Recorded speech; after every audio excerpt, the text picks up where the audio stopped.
Well, that's new. Nagsimula ang eksena kay Kale, isang binatang estudyante sa high school. At kasama nito ang kanyang ama na si Daniel habang masayang nangingisda ang mga ito. Ngunit nang sila ay papauwi na, ay nasangkot sila sa isang malubhang three-way car accident at doon namatay ang kanyang ama.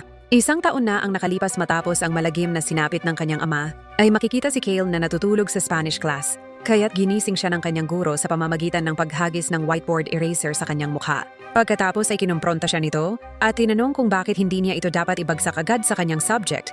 At pagkatapos ay binitawan pa nito ang linyang, "Ano kaya ang iisipin ng tatay mo?" Kung sakaling nakikita niya ang kabalastugan ng kanyang anak. Dahil sa sinabi ng kanyang guro, ay sobrang nainis si Kale kaya't agaran niya itong sinuntok. At pagkatapos ng nangyaring pananakit nito, ay umabot ang mga ito sa korte kasama ang kanyang ina at ang teacher na kanyang kinupal. Dahil alam ng hukom ang pinagdaanan ni Kale, ay hinatulan lang siya ng mga ito ng house imprisonment sa loob ng 3 buwan at sabay pinagsuot ng ankle bracelet si Kale upang malaman kung umaalis ba ito sa kanilang bahay. Pag-uwi nila sa kanilang bahay, ay may 2 pulis ang nagkabit ng ankle bracelet kay Kale na may 100-meter radius itong sinusundan at kapag lumagpas siya doon o nag-unplug ng system, ay agad susugod ang mga pulis upang dakwin siya. At nang sinimulan ni Kale ang 3 buwan niyang pagkakakulong sa kanilang bahay, ay inisip nito na magiging madali lang ang lahat.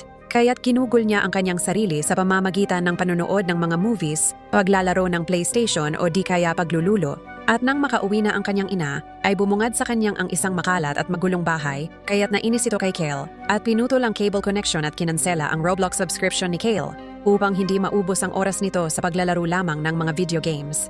Dahil sa wala na itong mapaglilibangan, ay napilitan na lang si Kale na maglinis ng kanyang kwarto at pagkalipas ng ilang araw ay nagising siya sa ingay ng moving truck. At nang pagtingin niya sa bintana ay may isang pamilyang bagong lipat sa tabi ng kanilang bahay at dito nakita niya ang isang chicks na pwede niyang pagnasahan at ilang saglit lang ay biglang tumunog ang kanilang doorbell. Kaya't agad niya itong pinuntahan at nagbabaka sakaling ito ang magandang babae na gustong makipagkilala sa kanya. Ngunit nang pagbukas niya rito ay may isang nag-aapoy na papel ang bumungad sa kanya habang ito ay may dumi ng aso. At dito nakita niya ang 2 bata niyang kapitbahay na nagtatawanan dahil sa ginawa nilang kalokohan kay Kale, kaya't agaran niya itong hinabol sa labas ng kanilang bahay. Ngunit kalaunan ay naalala nito na naka-house arrest pa siya, kaya't napatigil ito at nakita ang red light nitong bracelet. Kaya't agaran na itong tumakbo pabalik sa kanilang bahay. Ngunit sa kasamaang palad ay dumating na ang pulis na magdadakip sa kanya na si Officer Gutierrez at mukhang hindi nito nagustuhan ang paglabag ni Kale at sinabihang hindi na ito dapat na maulit at upang hindi na magkamali si Kyle ay sinukat niya ang abot ng GPS radius at gumawa ng simpleng bakod para malaman niya kung hanggang saan lang siya pwedeng lumabas ng kanilang bakod. Habang ito ay nag-aayos, ay muli niyang nakita ang dalagang nakita niya sa kanilang bintana, kaya't agaran itong bumalik sa kanyang kwarto upang tingnan ang kanyang pinagnanasahan at bago pa man mapasobra ang kanyang pambuboso, ay biglang tumunog ang kanilang doorbell. At dahil sa pag-aakalang ito ang mga kupal na bata, ay nagdala ito ng baseball bat upang ipanghataw sa mga bata. Ngunit pagbukas niya rito, ay mapag-aalaman na ito pala ay si Ronnie at ipinakita ni Kale ang ginagawa niyang pangbuboso sa isang dalaga at agarang ipinahiram kay Ronnie ang kanyang binoculars upang ipakita ang bago niyang pinagkakaabalahan. Kinahapunan, habang nakaupo si Kale ay nakita niya muli ang dalaga kaya't agaran itong nagpunta sa mailbox at nagkukunwaring nahihirapan kunin ang mga sulat. At ilang saglit lang ay nagtagumpay ang kanyang plano na magpapansin sa dalaga at nang lapitan na siya ni Ashley ay agaran itong nagpagwapo at tinanong ang kanyang pangalan. Kaya't sumagot naman ang dalaga at sinabing Oscar bago ito umalis. Kinagabihan, habang nanonood si Kale ng balita kung saan isang nawawalang tao ang hinahanap at may isang detalye ang umagaw sa kanyang atensyon at ang suspek na huling nakita ay nagmamaneho ng isang 1960s Ford Mustang na may gasgas malapit sa headlight nito. Dahil tila alam niya sa kanyang sarili na parang nakita na niya ang sasakyan na iyon at nang matapos na ito sa panonood ay muli siyang nagpunta sa kanilang bintana upang busuhan si Ashley, ngunit ilang saglit lang ay nakita niyang sinisigawan ito ng kanyang tatay at saka sinara ang pinto. Dahil sa nangyari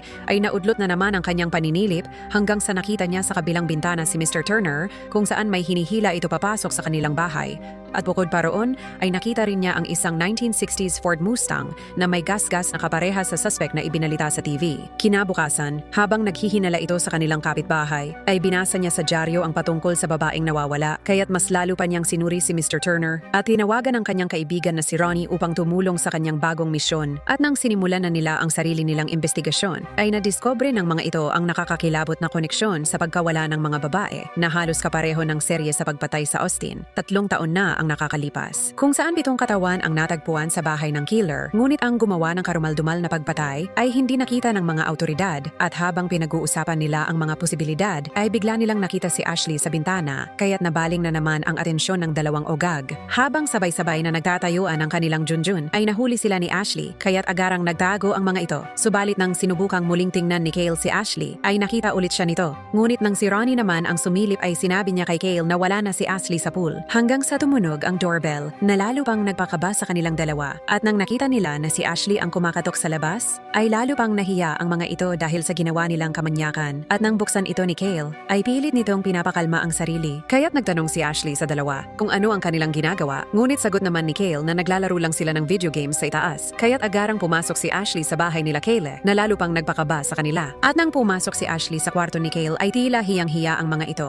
dahil sa makalat na kwarto na bumungad sa kanila kaya't agaran niligpit ng mga ito ang kalat. Habang nagkukunwari naman si Ashley na hindi pa alam ang ginagawang pambuboso sa kanya ng dalawang kumag na ito. Kung saan nakita ni Ashley ang isang binoculars na ginagamit ni Cale kaya tinanong ulit sila nito na kung nag-i-spy ba sila sa kanilang kapitbahay at dahil sa sinabi ni Ashley ay lalo pang bumaon ang dalawa sa kahihiyan hanggang sa maisip ng mga ito na sinusubaybayan lang nila si Mr. Turner dahil sa kanilang paghihinala patungkol sa nawawalang babae sa Manhattan. Kaya't napatango na lang si Ashley at tila sinasabayan lang ang mga ito. At dahil sa nakakahiyang pangyayari ay nakabuo sila ng grupo ng investigador kung saan ang subject nila ay si Mr. Turner at habang sinusubaybayan nila ito ay nakita muli nila ang kanyang Mustang ngunit laking gulat ni Cale nang nawala ang mga gasgas nito sa harapan ng kanyang kotse. Kinabukasan ay nag-set up sila ng stakeout sa bahay nila Cale kung saan may daladalang spying equipment si Ronnie upang imbestigahan si Mr. Turner at nang makatulog si Ronnie ay tila ito na ang pagkakataon ni Cale upang masolo si Ashley. Subalit biglang naudlot ito nang makita nila si Mr. Turner na may kasamang sexy na babae kaya't agaran nila itong kinuhanan ng video habang sumasayaw ang babae sa harapan ni Mang Canor. Dahil sa nakita ay inakala nila na normal lang ang lahat hanggang sa nakita nila si Mr. Turner na kumuha ng isang kutsilyo habang dahang-dahan lumalapit sa babae kaya't lalo pa nilang tinutok ang kamera sa dalawa. Subalit sa halip na isang kakilakilabot na krimen ang masasaksihan ay kinuha lang pala ni Mr. Turner ang price tag sa dress ng babae kaya't napagbuntong hininga na lang sina Cale at Ashley at natatawa sa kanilang reaksyon hanggang sa nagkatitigan ang mga ito at naghihintayan kung sino ang mauuna. Ngunit naudlot na naman ito nang magising si Ronnie at nang pinapauwi na si Ashley ng kanyang ina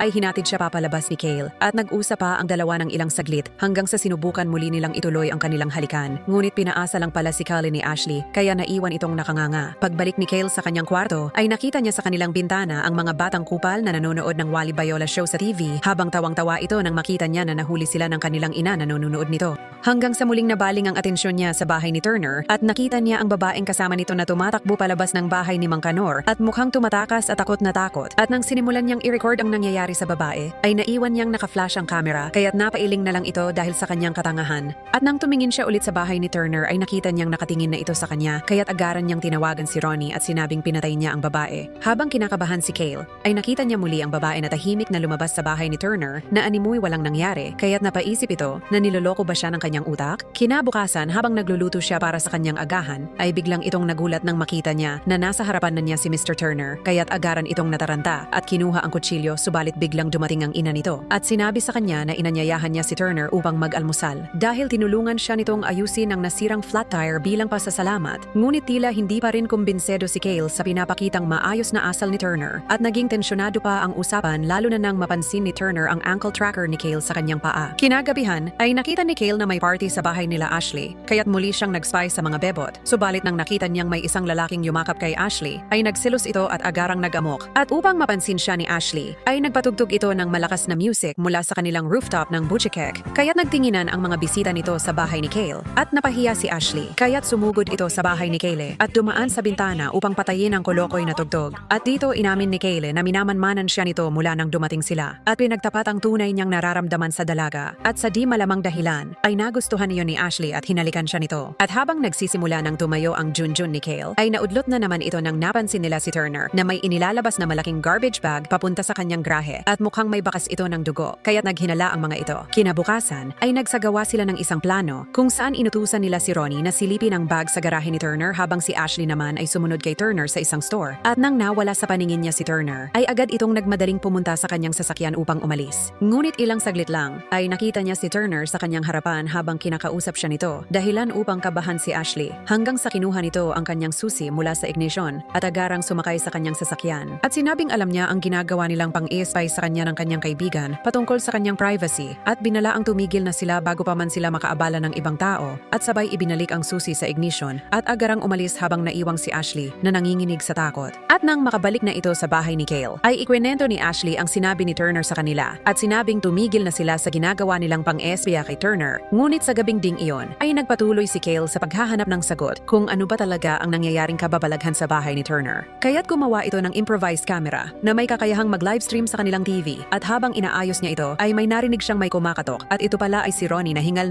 at sinabing naiwan niya ang phone niya sa kotse ni Turner. Kaya't humingi ito ng tulong kay Cale upang makuha nila ang phone ni Ronnie at isinagawa ang delikadong operasyon kaya't agaran niyang inutusan si Ronnie na pumasok sa grahe ni Turner dala ang camera ni Cale bilang backup. Habang siya naman ang magsisilbing guide nito kung nasaan si Turner at nang pagpasok ni Ronnie sa grahe ay binulong niya sa camera ang naamoy nitong mabaho hanggang sa makita nila ang isang bag na may dugo kaya't agaran nila itong tiningnan. Ngunit biglang nagsara ang garahe kaya't nagsimula ng magpanik si Ronnie at napatakbo papasok sa bahay ni Turner habang hinahanap ang pinto papalabas. Ngunit ilang saglit lang ay nawala ang feed ng camera ni Ronnie sa monitor ni Cale. At upang iligtas ang kaibigan ay kumuha ito ng baseball bat at binaliwala ang house arrest nito sabay takbo sa bahay nila Turner at nang makapasok na ito sa bahay ay biglang dumating ang mga pulis dahil tumunog ang ankle alarm nito sa kanyang paa. At nang mahuli na siya ng mga ito ay paulit-ulit niyang sinasabi na may mga dugo sa bag sa grahe ni Turner at nasa loob ng bahay nito ang kanyang kaibigan kaya't napilitan itong lumabas ng kanilang bahay upang iligtas ito. Hanggang sa lumabas si Turner at mukhang walang kaalam-alam sa nangyayari at bago pa mandalhin si Cale ng mga pulis ay hiniling niyang tingnan muna ng mga ito ang grahe ni Turner. Ngunit nang buksan ito ng mga pulis ang bag sa grahe ay nakita nila na isa lang pala itong patay na usa kaya't agarang nagpaliwanag si Turner sa mga ito na nabangga niya lang ito ilang araw na ang nakakaraan kaya't napahiya si Cale sa mga ito.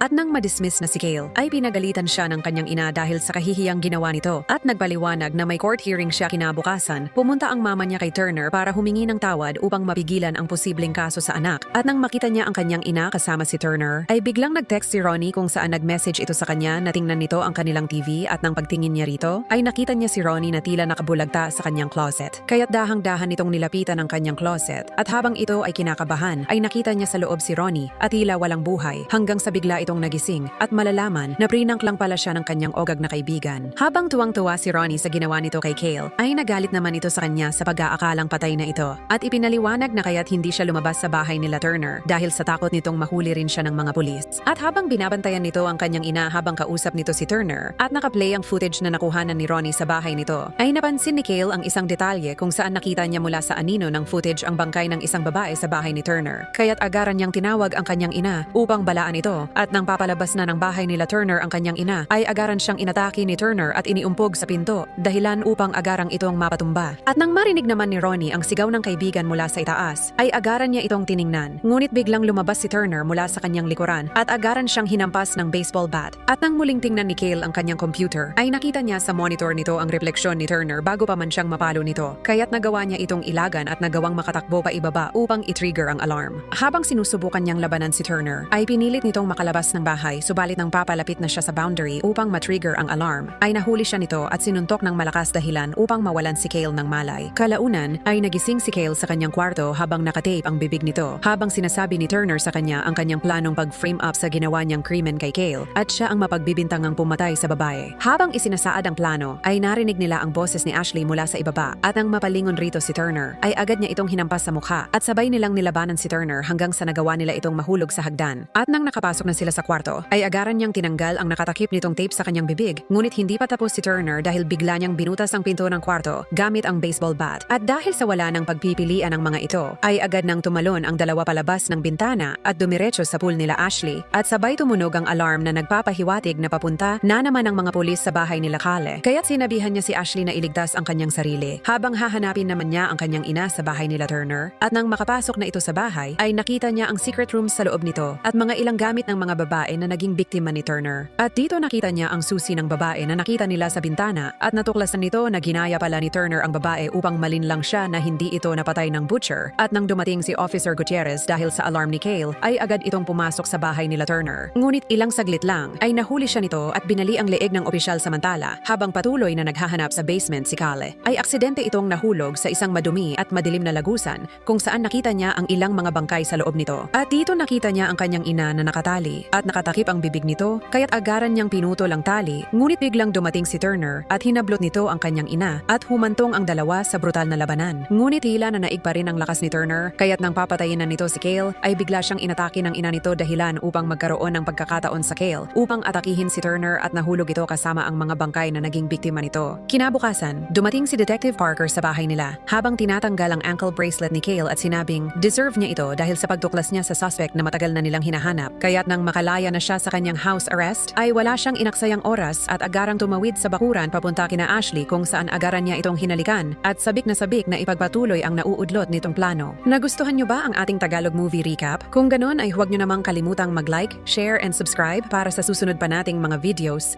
Maraming salamat sa panonood.